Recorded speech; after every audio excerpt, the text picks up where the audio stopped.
Today is thanks, Bernie. I guess I should do a quick introduction. I'm Noelle Michaelenko. You'll hear more about me in a minute. Bernie DeSantis is on as our producer. So Bernie's going to be here in the background, just helping make sure that things go smoothly for us. If you have any technical challenges at all, feel free to direct message Bernie via the chat. And he's pretty much a whiz at keeping things going. So today we're going to talk about three main things. One is why relationships really stall and how to tell when they have stalled. I'll share with you two different strategies to resuscitate your stalled relationships. And then finally, we'll explore when it might be time to walk away. So as we get into this, I'd like to remind you all that the webinar is being recorded. You will receive links to the recording, a copy of the presentation, and additional resources within the next day or two. Takes us a little while to get the recording pulled down and ready to go. At any point throughout the conversation, feel free to type in the chat any of your insights, thoughts that you have about what we're talking about, or questions. We will have a special dedicated time for Q&A at the end. But if there's something that comes up that's particularly relevant to what we're talking about at that moment, put it in the chat or raise your virtual hand, or even just come off mute and say hello and ask. We can certainly go as we go along. For those of you who haven't turned on your camera, if you're up for it, please turn it on. It's so much nicer when we have the conversation to see who it is that we're interacting with. And then today we're going to be using we're only going to be using the chat feature as we go through the presentation. So just to be prepared, if you haven't used it in the past, it's fairly simple to do. As I said, I told you I would introduce myself for those of you who haven't met me yet on one of these webinars. I'm Noelle Michaelenko. I'm the CEO of Trusted Advisor Associates, and I've been working with Trusted Advisor for about 14 years now. I always say it's kind of like those old commercials for Hair Club for Men, if any of you remember those. I'm not just the CEO, I'm also a client. I started out with Trusted Advisor Associates as a client when I was a partner in a consulting practice. And we brought in Trusted Advisor to create a program there. It made such an impact on my life that when I left corporate America, Trusted Advisor Associates was the first call that I made. And here I am 7 years later, running the company. I do have an education. I live here in Virginia, in Arlington, right south of the Pentagon, for anybody who knows the area. And I grew up in St. Louis. And so I did my early formal schooling all in St. Louis with my undergraduate work at St. Louis University. It's nice to meet all of you, and I hope that as we go through, we get to know each other a little bit better. So Trusted Advisor Associates, I'm not stumping for our books here. It's really just to create some context for where we're coming from when we talk about building trust with other people. The word trusted advisor is thrown around so often today. Our context is from a series of 3 books that were co-written or written by the founder of Trusted Advisor Associates, Charlie Green.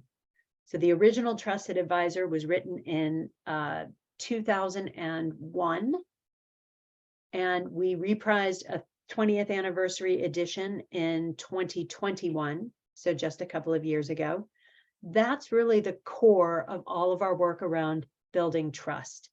Charlie went on to write a second book focused on trust-based selling, and then he collaborated with our colleague, Andrea Howe, who founded the Get Real Project and partners with us on deep dive immersion programs around trust building to create the Trusted Advisor Field Book, which is a practical guide, chock full of worksheets and content that you can use to apply to a specific situation. In fact, the Field Book is where the content for today comes from. If you want to learn more about these and any of the other content that we have, feel free to visit our website. So let's get into this. And I want you to think about your own relationships, and specifically think of a stalled relationship of your own. Maybe it's a past client that you just stopped hearing from suddenly. Or maybe it's something where you did some work with them and just never really kept in touch. Or you feel like you've reached out, but they haven't reached back to you. When you think about that stalled relationship, what do you tell yourself about why they stopped responding? I'm going to ask you to just pull up that chat and chat to everybody why they stopped responding.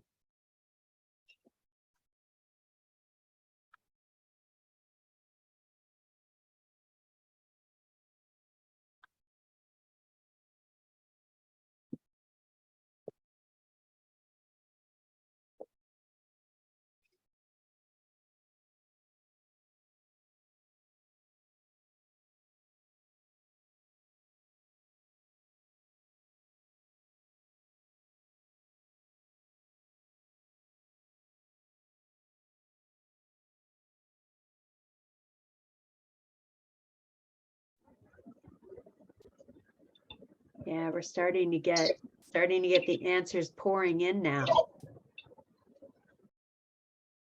And I see a couple of themes in this, right? One is that maybe they're busy. Another one is that they may not be interested or it's not important enough. And Robert, hi Robert, it's good to see you again.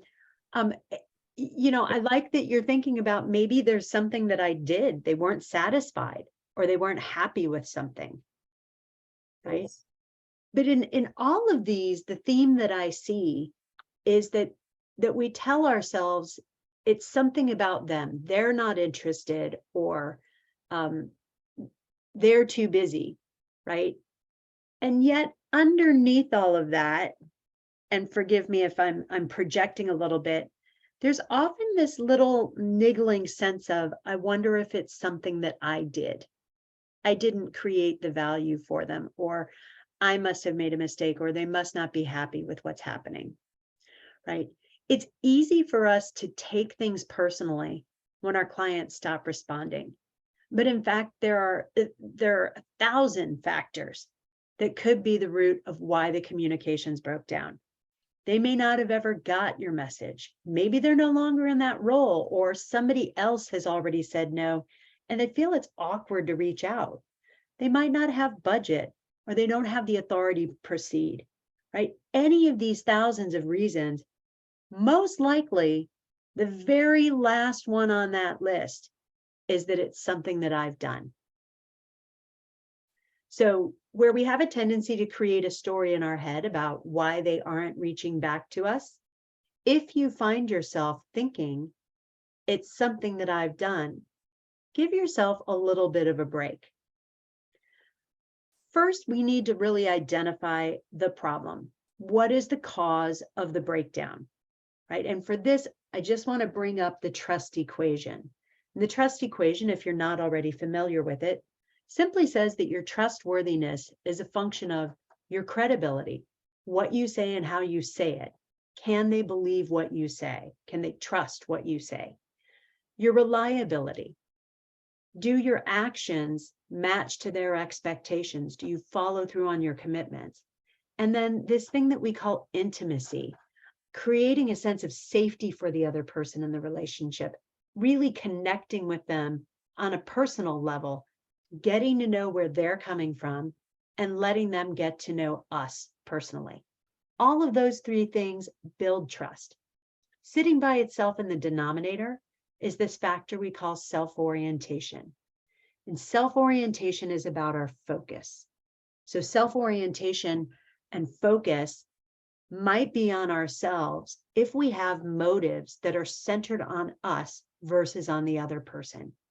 If you think to yourself of, for example, a stereotypical, at least here in the US, a stereotypical used car salesman, a person who's willing to say whatever they need to get you to buy the car.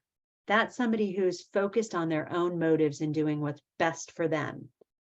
The other kind of self-orientation, though, and this is a little bit sneakier, is when our attention is drawn to ourselves because of something that we're concerned about. And the challenge with this kind of self-orientation is we may not even recognize that it's happening. I want them to like me. I want them to think I'm smart. I want them to appreciate what I've done for them in the past. And these little kind of tugs on our focus are often what contribute to how we perceive the situation.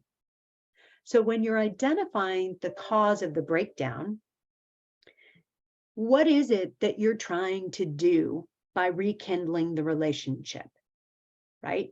What problem are you trying to solve? If it's any of these, trying to assuage your guilt because possibly you made a mistake, trying to apologize to the client, reaching out because you want to make sure everything's okay. Maybe it's getting an apology from them for something that they didn't do the way you expected, justifying something that happened, or debating some concern, whether or not this is the appropriate thing, whether or not they should be interested in what you have to say. Or finally, maybe it's just that you expect them to respect you by at least responding to what you've said or what you've sent to them. The challenge with these as problems is that there's nothing of interest to the client in it. They're all about us. And that's a really high self-orientation way to look at why the relationship stalled, right? So if the relationship stalled and your response to why they aren't responding or why you think they should respond is anything that benefits you, it's time to take another look at what the problem actually is. And the way to do that is to focus on their needs, not your own, and how you can help fill them. So let's see what that looks like. I'm going to introduce two strategies to revive stalled relationships. The first one is to acknowledge the communication barrier, right? By acknowledging the communication barrier, you shift the focus from the problem, you're not responding, to the communication. It's something that's very objective. It's not likely to be taken as a personal affront. And it allows you to take the risk of acknowledging that there's a problem with communication, which is a fairly low risk to take, versus trying to tackle what you may perceive to be the bigger problem, which might be riskier. For example, I sense that you're not interested in this. Right? That's a tougher conversation to get into. You must not be interested in what I'm saying, or maybe you're not happy with what we've done in the past, versus I've been trying to reach you. And clearly our communication has broken down somehow. One method that can make taking this risky move feel less risky is name it and claim it. It's a technique that I'll send out afterwards. Bernie, if you can make a note to include it, I'll send out a link to a blog so that you can see how to do name it and claim it yourself. Name it and claim it is a very simple technique whereby we determine what's keeping us from sharing bad news, whether it's I have to tell you something that you'll be disappointed in, or I have to raise a difficult topic, or even I want to share a point of view with you, but I'm not sure that it's the correct point of view. All of those things are risky at different levels for different people. Name it and claim it allows you to get in touch with what's holding you back from saying what you want to say and turn it into what we call a caveat. And a caveat is simply a warning to the other person that the next thing coming might not be pleasant for them. I suggest we use the phrase at the risk of. So it might go something like this. At the risk of being a nudge in your inbox, I just wanted to reach out one more time because I fear my communications aren't getting through.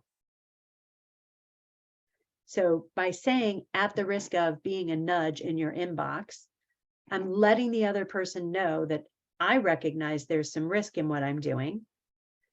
They'll appreciate that. They'll also appreciate that what I'm about to say, I think our communication has broken down, isn't necessarily something that I would expect them to be happy to hear.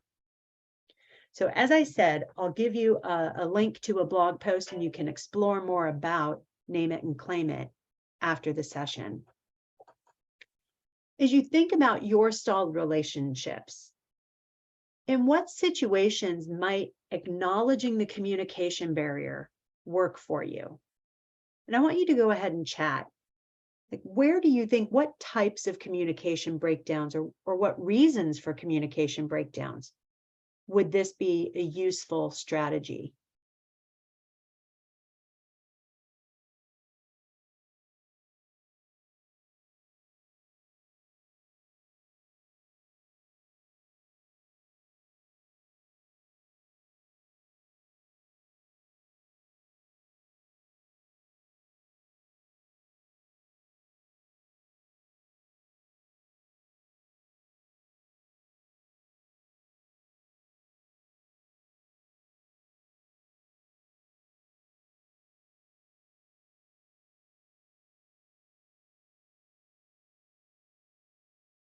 Is it William or Bill?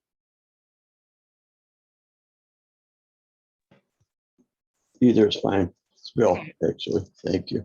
Thank you, Bill. I'm curious what's behind what you wrote. Let's see what we can agree on. Maybe an approach to kind of exploring what's causing that and sketch out some possible solutions to the situation. Yeah, so that might be a really great way to acknowledge the communication barrier and bring them back to the table. Is that what you're saying? Yes, it is. Yeah, great. I love it. And what I love about that is the collaboration that's involved in that, right? Let's see what we can agree on. It really puts you on the same side of the table as your client. Thank you. Yeah, that's beautiful. Ross, do you mind just expanding a little bit? Are you saying that you don't think that this strategy is worth the risk?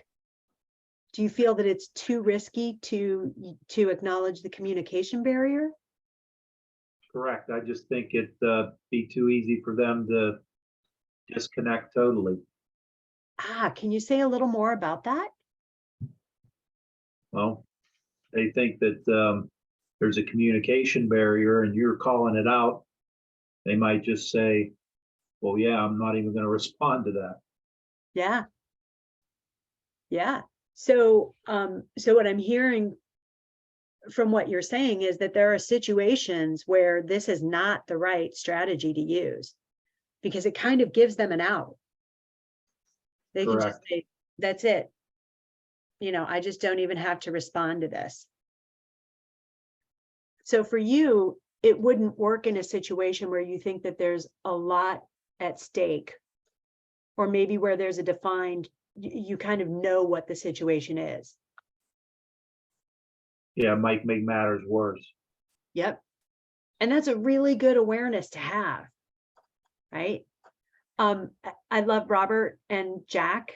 I like your suggestions here where there's a total and consistent communication breakdown, right? And what I like about that, Robert, is that it's very free of assumptions. So rather than going to a place of, well, they just don't want what we're offering, it's an opportunity to at least check in with them and say, are we even still in communication? Right? Or, and same with you, Jack, when there's no indicator of why they might be no longer communicating. And again, because it pulls that risk level down. And rather than moving forward on something that we assume is the problem, it moves forward with something that's a relatively low risk for everybody. So great examples of when this might be a good strategy to use. I want to share with you the second strategy to revive stalled relationships. And I'm particularly curious for those of you who do believe that you understand why the relationship is stalled, what you think about this one. This strategy is to up the ante. So the first strategy, acknowledging a communication barrier, fairly low risk approach. With this one, we're actually putting more of ourselves on the table. And in a way, I think this is harder because if we think about our self-orientation, that fear or that feeling of risk that holds us back from taking action, to me, this would trigger my fear or concern even more. In upping the ante, we increase the value proposition. So if the last communication we had said, for example, I have a solution that I think will work for XYZ problem that you have, we want to change that problem statement to disengage from the old issue, right? So rather than continuing down the road of, but my solution to XYZ problem is really, really good, and then we're just kind of continuing to pile on with the same value proposition, think about flipping to a different value proposition, one that's even higher. So for example, rather than my solution is great for XYZ problem, maybe it's, I've seen a lot of clients who have XYZ problem and they're also facing ABC opportunity or ABC challenge. Is this something that you're seeing? And what upping the ante does is it allows you to kind of turn off the old stalled communication and restart a new communication with a different value proposition. And one technique that can be useful for upping the ante is what we call bring a risky gift. And bring a risky gift is a great way to engage with an existing client or a potential client. It's simply the idea that we'll bring something of value that we think is of value to the client, but something that we're not 100% convinced is exactly what they need. Now, for those of you who think that feels risky, absolutely. And that's the point of bringing a risky gift. The easiest way to explain it is to think about if you had been invited over to a colleague's home for dinner, and you remembered that the colleague had taken an extended vacation the year before. You were fairly certain that they went to Italy. And in fact, you think that they went to a particular region in Italy. So as a hostess gift, you may bring a bottle of red Italian wine from that region. Now, a bottle of wine is a pretty innocuous hostess gift. It's one of the most common in the world, but there's a little bit of risk associated with it because you're betting on the fact that you've recalled everything about their vacation correctly. Maybe they went to Spain instead of Italy, or maybe they prefer white wine instead of red wine, or maybe they don't drink at all. The value isn't in whether or not you got the gift exactly right for them. The value is in how thoughtfully you prepared the gift. And when we're talking about business and engaging with business partners, it's the same thing.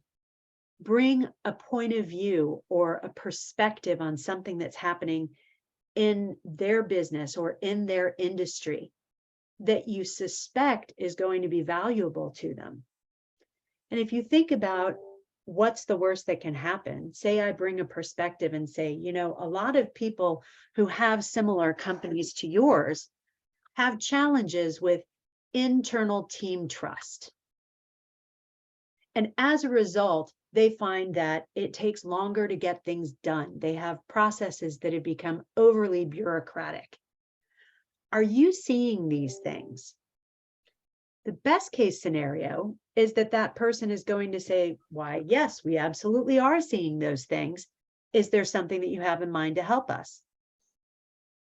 They may also say, We're not seeing any of that. But you know where we really do have trouble with trust building? Either way, you have better information and you've demonstrated to them that you care about them and you want to find some way to help them. So that's the bring a risky gift. And Bernie, if you'll make a note, I will also link to you a blog about bringing a risky gift. So David, you point out that this is similar to Cialdini's idea in his book, Persuasion. And that doesn't surprise me. There's a lot about trust building that's how do I say this, that leverages on the same things that Cialdini identified in a lot of his work. In fact, reciprocity is a key element of bringing a risky gift. And that's reciprocity is simply the tendency to return a gesture, like the natural tendency when you hold your hand out to shake someone's hand, for them to shake their hand back, or even just smiling at someone on the street. By bringing a risky gift, by bringing a point of view to someone, they will often have the natural tendency to respond. If you want to take a quick snapshot of this slide, these two different strategies, you can. We will send you a copy of the slides afterwards.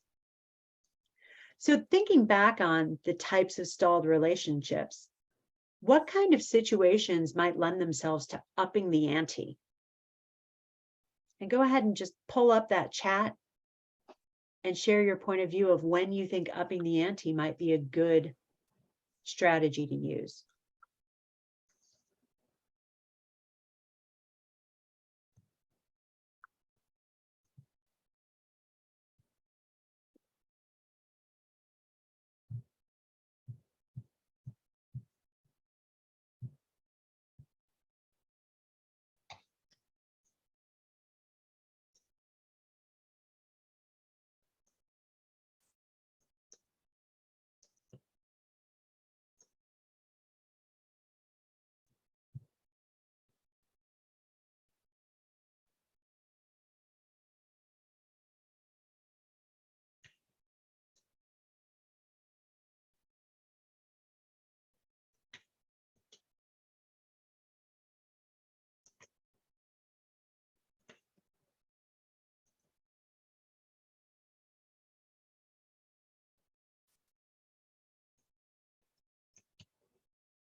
Nice.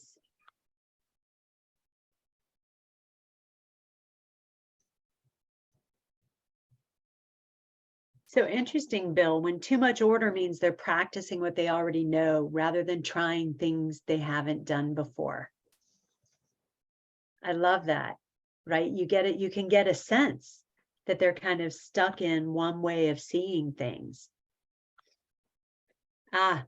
Marita, great, when the relationship seems on life support and nothing else has worked. So for you, this is kind of a last ditch effort.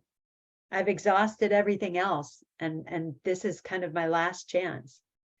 And Robert, I love the tenacity behind yours when the client hasn't seen previous propositions as valuable to them. When you think about these two strategies, acknowledging the communication barrier and upping the ante, which one feels riskier for you? I'm just curious, just type in the chat, which one feels riskier?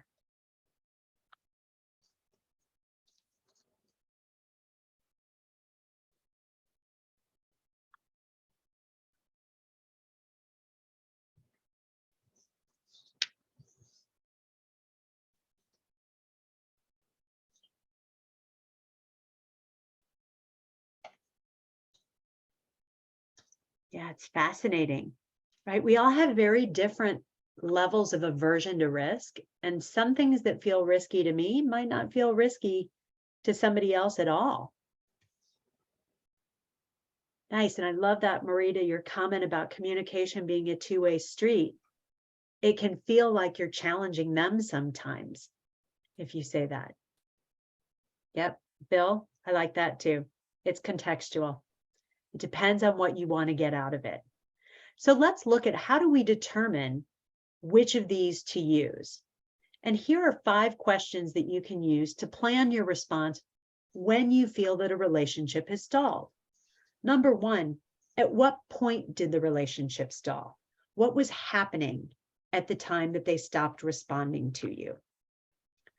Number 2, what's the specific evidence that you have of it being stalled? And by this, I mean, don't just go off of your own recollection or your own feeling about it. Actually go back and do some research. For example, maybe you had multiple unreturned phone calls or emails. I'll share with you when I do my pipeline reviews every week, I'll look at something and say, wow, that hasn't moved in a long time. I haven't heard from them. And I'll go back and look. And sometimes I'm just misremembering how long it's been since we communicated. Other times I'll realize that the lack of communication is actually my fault. Maybe they had responded something and I meant to respond to it, and I'll realize that I didn't, or I'll find an email in a draft folder. So really find the evidence of the stall. Number 3, get in touch with what stories you've told yourself to explain why they aren't communicating. Just as in the very first question, I said, what do you tell yourself when they stop communicating back? And it helps again to write this down. Think about all of the reasons that you believe the relationship has stalled. And then realize that there's 1,000 other reasons that it might have stalled. So step number 4, notwithstanding the assumptions that you've identified, right? Try to set them aside and think about, is there a way to acknowledge the communication barrier directly? And again, don't just be thinking about it kind of at a theoretical level. Literally write down words that you could use and practice saying them out loud or reading them out loud to see how they might sound for the other person. And then finally, number 5, how could you up the ante to inspire interest in a new and hopefully larger issue? What's a point of view that you have to share? Can you offer them a white paper? Can you bring them a relevant article?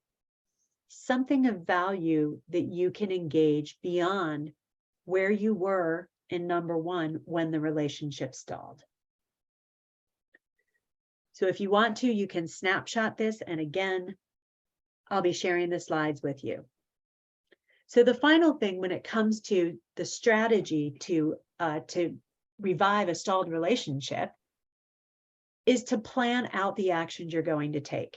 Using the answers to those 5 questions, write yourself an action plan. Very simple. What are you going to do? By when? With whom? Right? If it's a relationship with an organization, which individuals are you going to be reaching out to? If it is a communication breakdown, consider reaching to people around your primary client. And then what support do you need? And then work the plan. Now, before we break for questions, I promised that I would get to when is it time to walk away? This is one of the hardest decisions to make for all of us because I think we're all inherently hopeful that we can continue to help our clients. So here are 3 times when it absolutely makes sense to walk away from a stalled relationship. 1, there's a competitor on the scene and they are the trusted advisor to your buyer. If this is the case, you're probably knocking on the wrong door. And you could actually damage the long-term relationship by appearing to lack insight into their own world and their own relationships. Number 2, your buyer might just not be interested.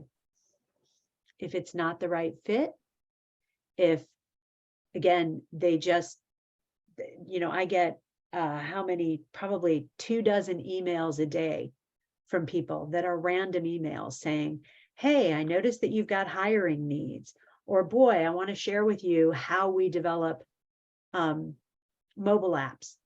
Those aren't business needs that I actually have. So if you cannot conclusively say that you can meet one of their business needs, or if they have indicated that they just aren't interested, again, stop knocking on the door. And the third and final one, when it's time to walk away, is if you've made a truly unrecoverable error. And Bernie, if you'll make one more note, just make a note about a blog post for recovering lost trust. And I'll also share with you, how do you recover lost trust? Because sometimes we think that an error is unrecoverable when it isn't necessarily.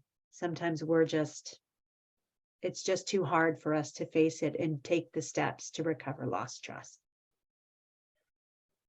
At the end of the day, it's patience and acceptance that are going to keep your long-term relationship prospects alive and build the trust.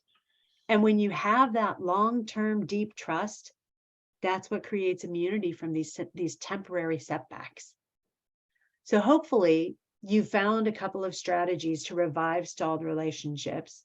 You have a better sense of when it's time to walk away, and you have a little bit more self-awareness about what your assumptions are and what you're thinking when it comes to even determining if a relationship has stalled and should be revived. Before we get into the questions, I just want to ask you to share, what's your biggest takeaway? And if you could just pull up the chat to everybody. If you had to remember one thing from this conversation in 6 months or in 2 years, what would that thing be?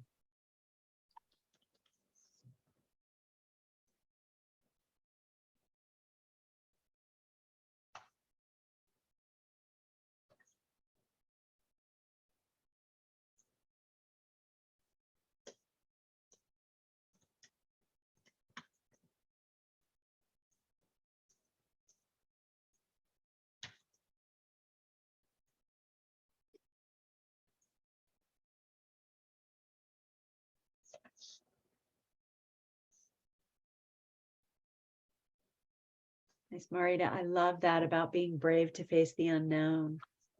Yeah. Bill, yeah. Am I contributing to the problem? David, fabulous. When do you hold them and when do you fold them? These are great. These are great takeaways. Thank you guys so much. All right, feel free to continue entering your takeaways.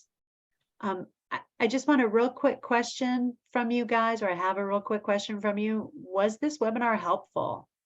Bernie, can you pop up a poll? I'm gonna ask you guys just to take 30 seconds and let us know. Bernie, I just realized I just threw you a lateral because we may not have this poll set up. Is that the case? Oh no, we're good to go. Okay.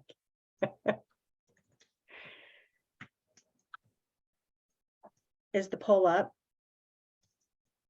Yep, it is running. Okay, I just can't 12 see it. responses.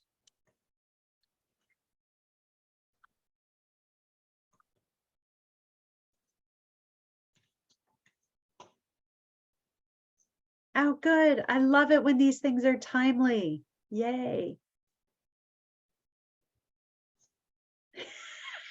Bill, I'm going to use that, definitely. It's a good one. You guys are great. Okay, that's all I have to talk about. So I'll open it up for questions. I did not see anything come through the chat. Who has questions? Jack, right there. When you walk away, do you have recommendations for how to word the breakup email gracefully, or do you suggest simply dropping the relationship? Really good question. you know, I'm not a big fan of just walking away from something. And as you can tell, obviously, because of this, because there are just so many potential reasons. So my favorite type of, if you will, breakup email is simply to reach out. And I do this all the time, right? Because I've got a pipeline of business, just like all of you do. And when someone's just not responding, I'll give it a few tries. And then I'll usually send kind of a final note that says, listen, I hope that you're receiving these emails. It feels like maybe we're just not the right fit at this time, and that's fine. I'm going to get out of your inbox, and I hope that we have the opportunity to work together in the future. So it leaves it open. It's very clear that I'm going to step back so I don't just disappear into the ether. And I also keep that long-term perspective. And it never fails to amaze me. I mean, just this past week, I got an email from somebody who said, hey, I know that you were talking with some people at our company a while back. We want to reopen that conversation. Those conversations were in 2020, right? 3 years ago. So I'm a very firm believer in thank you for considering us. I'll stop reaching out. You've got my info. Reach out anytime if you have questions or want to start again. I hope we can work together. Is that helpful, Jack? Yes, thank you. Good. Yeah, Richard, you're right. COVID stalled a bunch of relationships. And what's the significance of that? If you want to just pop off mute, we can chat about it. Hey, it means we need a seminar like this.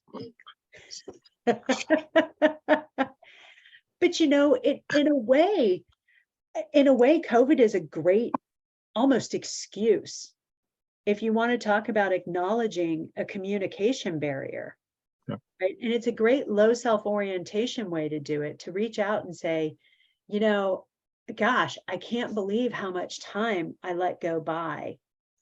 At the risk of making excuses, I find that I've lost track of how long it's been since I've been in touch because of this COVID. And a great way to follow up on that is not to ask for something, just to say, I realized how long it's been, and I wanted to let you know that you're in my thoughts, or I wanted to let you know that I was thinking of you, or even if you can find something related to their business. Hey, I saw this and it made me think of you. And then I went back and looked and realized it's just been so long since we've been in touch. I hope everything is well. And the cool thing about that is not giving a sense of obligation that they need to respond, Mm. and then not getting upset if they don't respond. That's the hard part, right? Just put it out, put the energy out there. What do you think of that? Yeah, I think everything you said was great there. It falls, when I'm hearing that, I'm thinking again, you can change how you present yourself, but you can't change how you're perceived necessarily. Right? I get that problem all the time. I want people to perceive me in one way, and you really have very little control over that. But to your point, like I liked your email example too. A little bit of grace. It's so much better than ghosting, right? You know, I'm telling you what I'm doing. I'm telling you why I'm doing it. I'm not leaving obligations on your feet, and I'm proactively making decisions to make both of our lives better. Your inbox is less cluttered, and I feel less guilty about not emailing you next month for what I thought was a hot lead. Right? Yeah. Yeah. So, Yeah. I stumbled on your thought that you can't change how people perceive you. It's hard. I try a lot, and it just doesn't work, honestly. I don't think you can. And the more you try, the worse it works. I think it's one of those things that's too manipulative. It can, right? And I would love to get into that, Richard, and feel free if you want to ping me. It's like, that's a whole nother webinar. So we don't have time as we're at the end of the hour. No, I do want to come back to Bill's last question about what's your take on walking away when you know you're not a good fit. Yeah. Do it. And do it with grace. if your heart is not in it, then you're not going to be able to help your client be successful.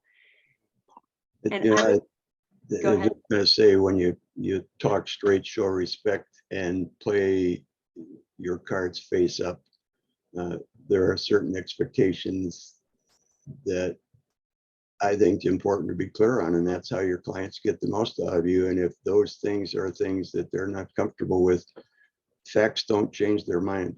And if they do, you end up with a client from hell oftentimes, that you're going to be at the same place to decide. Yeah. And I'll share a super brief story that I'm borrowing from our partner, Andrea, who founded the Get Real Project.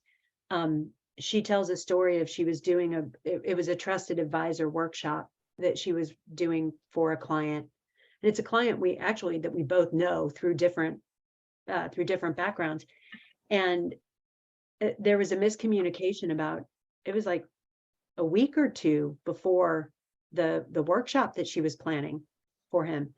And he asked to see the results of, we have a trust quotient self-assessment that is, it's each individual takes it, and we do not share the individual reports. We'll share aggregate data, but the report itself is confidential to the person who took it.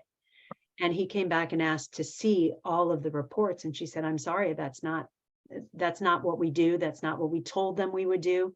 And I'm not going to share them. And they ended up canceling the workshop. She walked away from the money. And about 2 years later, he reached out to her and said, out of the blue, and said, at the time, I wasn't thinking straight about it. And I recognize now why you did it. And I really respect that you held to your principles. So Okay, but did he buy the workshop again, or did he just hang up the phone then? he had moved on. He had moved Okay, on great. to a different company. Yeah. No, she never did that workshop. So I wonder if the not a good fit question. So I'm a small cog in a large organization, and when I have a problem like that, I really don't have too much trouble. I'm in a pretty niche area as well, so it's not too hard there are a lot of clients I talk to that is just not me, so I just have to bring someone else in instead of me. So I kind of do that. I'm not a good fit conversation with them a lot. The harder conversation is internally, when if business development is drying up around the company, then people start coming down on you and saying, Rich, come on, that's a lead. What do you mean it's not a good fit? It's a great fit. They have money, you have time available, sell it. It's like, they have money and they're not spending it on us. So clearly it's a good lead. Yeah. That's a different issue. yeah, right? That's a short-term relationship perspective versus a long-term relationship perspective. Yeah. And get whatever you can, get the money that you can from them now, because we need to make a quarterly target. And if that means that we ruin the relationship for the long term, so be it. Yeah. You can probably tell which side of the fence I fall on that. no, I'm not surprised. Yeah. All right. Well, we are over time. I really appreciate you spending a few extra minutes, and thanks for being here. As I mentioned, I'll send out a link to the recording. You'll get a copy of the slides. I'll send you the resources that I promised and then some, and you'll have my contact info. So feel free to reach out if you want to chat about any of this stuff. It was great seeing you, and have a great rest of the afternoon. Bye. Thank you. Bye. Bye.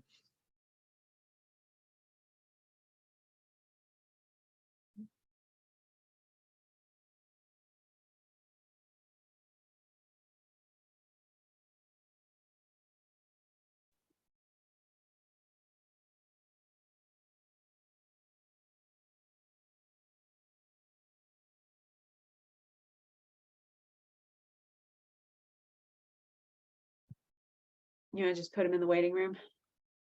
Yep, that's what I was thinking. Here we go. We're clear. Well, that turned out better.